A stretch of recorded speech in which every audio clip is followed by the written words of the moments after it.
Nathanael Greene, the Fighting Quaker. I call this a love story, a life lived for freedom. We mutually pledged to each other our lives, our fortune, and our sacred honor.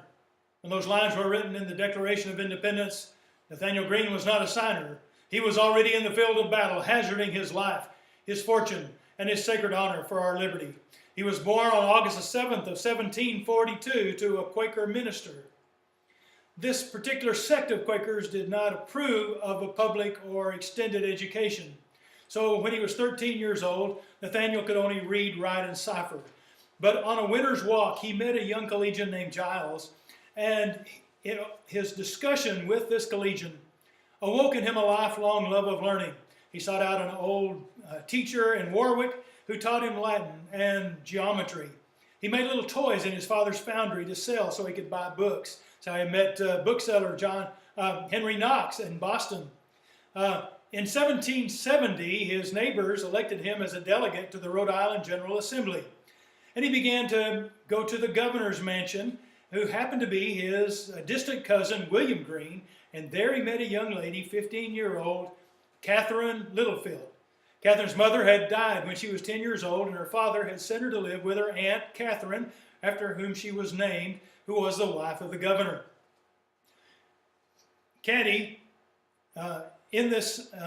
was in her element at this social hub of the day. She met and charmed all the great men and women of the colonies. Benjamin Franklin was a regular visitor there. Caddy, as she was called, loved music and dancing and reading, and was immediately taken by this handsome and articulate young delegate. Nathanael was shocked in March of 1770 by the violence of the Boston Massacre. At that time, he began to study English law and began to study all the tactics of warfare, and did something very unusual for a Quaker. He joined the Rhode Island Sons of Liberty. In 1773, because of his activities with the Sons of Liberty and the protests in which he was involved, he was brought before the Quaker Synod and was disowned because he had broken the peace principle. He spent the rest of his life struggling with this idea of how do you render unto Caesar and unto God. Later that year in 1773, we had the Sons of Liberty of Massachusetts dress up as Mohawk Indians and do the Boston Tea Party. And then in the spring of the next year, General Gage came into Boston Harbor with 4,000 redcoats, and he locked down the city, imposed martial law. He dismissed the Massachusetts Assembly and closed Boston Harbor until somebody paid for that tea. It was 2 months later that 32-year-old Nathanael married 19-year-old Caddy Littlefield.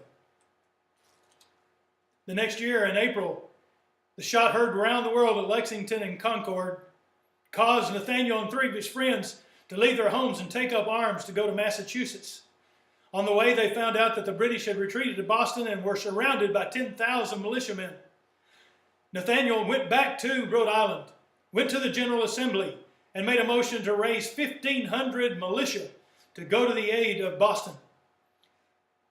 The question was then, who will be the general for the militia? 3 men in the assembly were nominated. The joke was, the Baptist couldn't, and the Methodist wouldn't, but the Quaker could, and he would.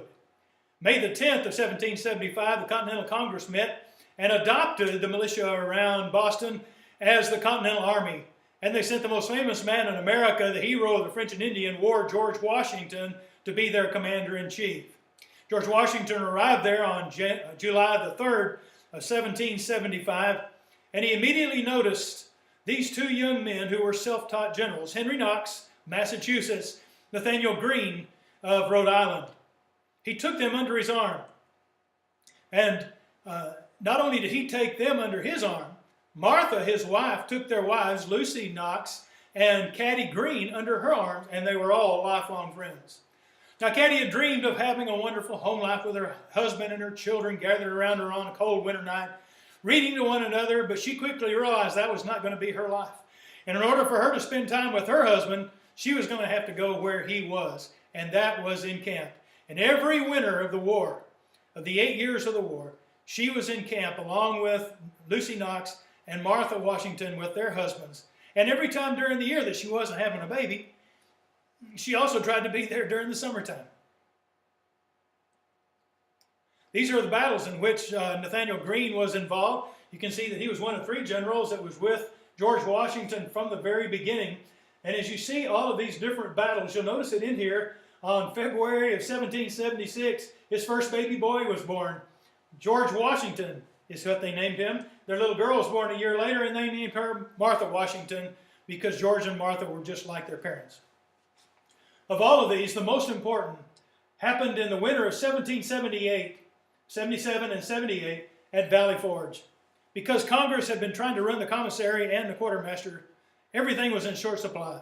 And the men at Valley Forge, 3,000 Americans died in camp from exposure and starvation and sickness. The sickness primarily being smallpox.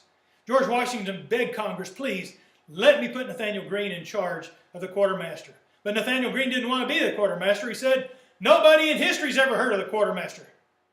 But he took the job with Washington's promise that he would still be able to be a field general. No army ever thrived without a competent quartermaster. And if Nathanael Greene had not been involved in any of these other battles, if he had never led a single person into a war, he would have had a tremendous part in our liberty because of what he did as the quartermaster.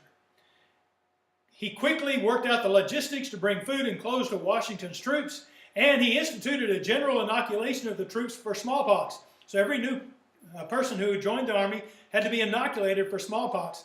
So that at Morristown the next year, which was even a more severe winter, only 30 died, not 3,000.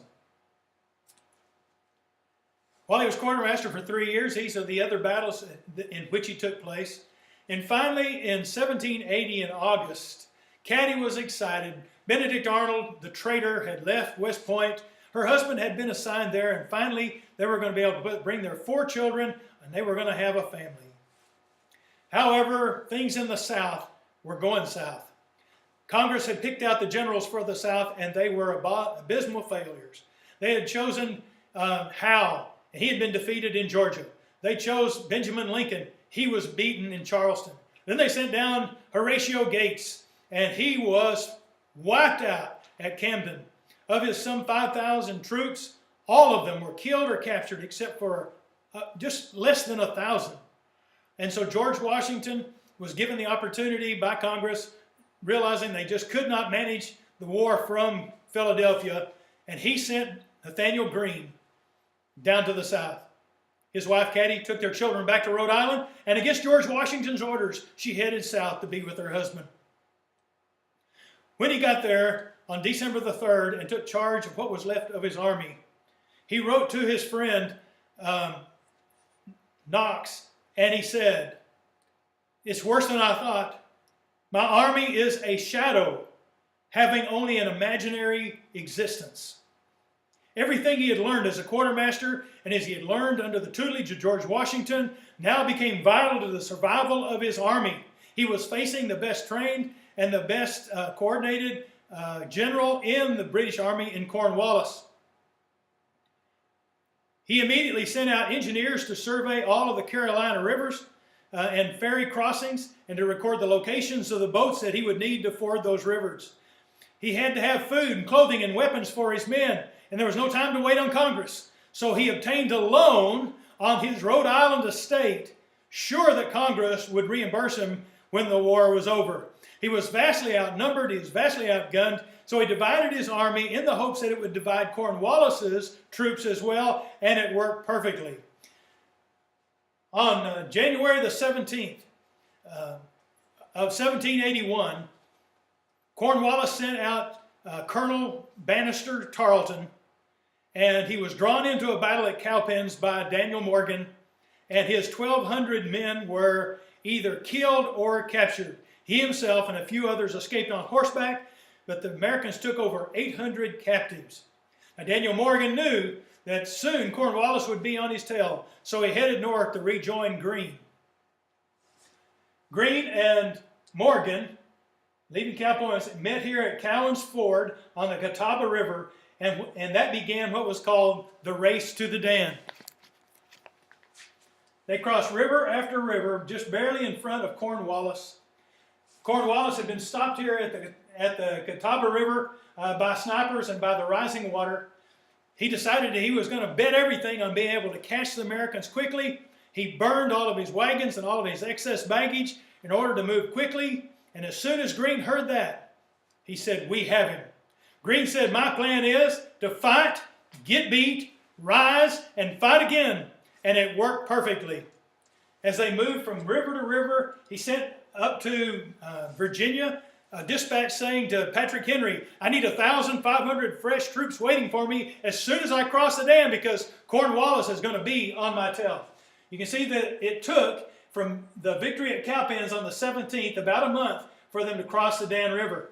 They crossed the river on 2 days and a night, February the 13th and 14th, and they took all the boats and the ferries with them. And when Cornwallis got there, exhausted and starving on the next day, the swollen with rains, the Dan was uncrossable without the boats, and all the boats and ferries were on the Virginia side. Cornwallis exclaimed, "Greene is as dangerous as Washington. I never feel secure when encamped in his neighborhood. He is vigilant, enterprising, and full of resources." And he went off to try to find food for his army.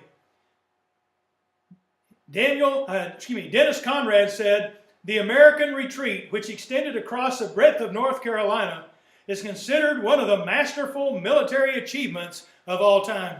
A week later, refreshed and with new troops, Nathanael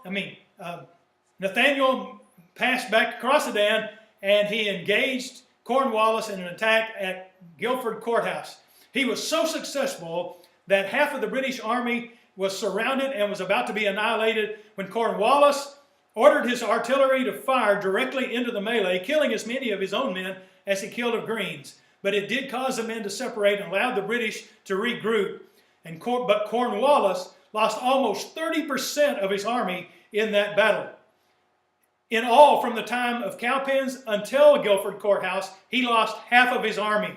He was ordered by Clinton of New York to go to Yorktown to wait for supplies. However, the French fleet arrived at Yorktown on August the 30th, cutting off any help from British in New York. And then George Washington and Rochambeau came down from the north, and they besieged Yorktown beginning on September the 28th. With Cornwallis bottled up in Yorktown, Nathanael Greene went south. He defeated the British in both the outposts of the British in North Carolina, South Carolina, and also in Georgia, helped them rebuild their countries and establish their Republican governments. October 19, 1781 was when Cornwallis surrendered, and the war was not officially over until 1783. But ironically, it was after the war that General Greene had his most daunting battles. Merchants began hounding him for payment. Judgments against him began coming down from the Carolina courts. And no matter how strongly he lobbied Congress, operating under the Articles of Confederation, had no ability to pay him or anybody else who had spent their personal finances in the war effort. North and South Carolina and Georgia had given him lands that had been deserted by the Loyalists. He sold everything that he had in North and South Carolina, still didn't pay off the debt. And just as his fifth child, Louisa Catherine, was being born in 1784, all of his Rhode Island estate was taken by the court. Caddy was shaken to find out that they were paupers. But even worse, it broke her heart to see how the debt weighed so heavily on the general. She wrote her friend Lucy that the Nathanael she now saw before her was a tired, haggard ex-soldier who had given himself to a belief, had signed away his future life, in fact, for that cause. In 1785, Nathanael moved his family down to Mulberry Grove Plantation in Georgia, all the land that he had left, hoping to raise rice and work himself out of debt. It was in June 18th of 1786, the next year, that he was next door to a plantation trying to learn how to grow rice, walking through the fields in the heat of the day. He had written to his friend Knox. His last letter said, he said, "I work so hard and I live so poor, but I fear I will never be out of debt." As he walked through those fields in the heat of the day, he had a splitting headache. He was carried quickly home to Mulberry Grove, and he died the next day in Caddy's arms, leaving her a 30-year-old widow, deeply in debt with 5 mouths to feed, ages 10 to 2. It took Caddy years, but finally, after the Articles of Confederation were replaced by the Constitution, the new government was able to honor her claims, and her old friend Alexander Hamilton wrote her a check with which she was able to finally pay off their debts in 1792. It was General Patton that said, "It's foolish to mourn the deaths of such men. We should thank God they lived." Thank you, God, for General Nathanael Greene and for his faithful and sacrificial wife, Caddy.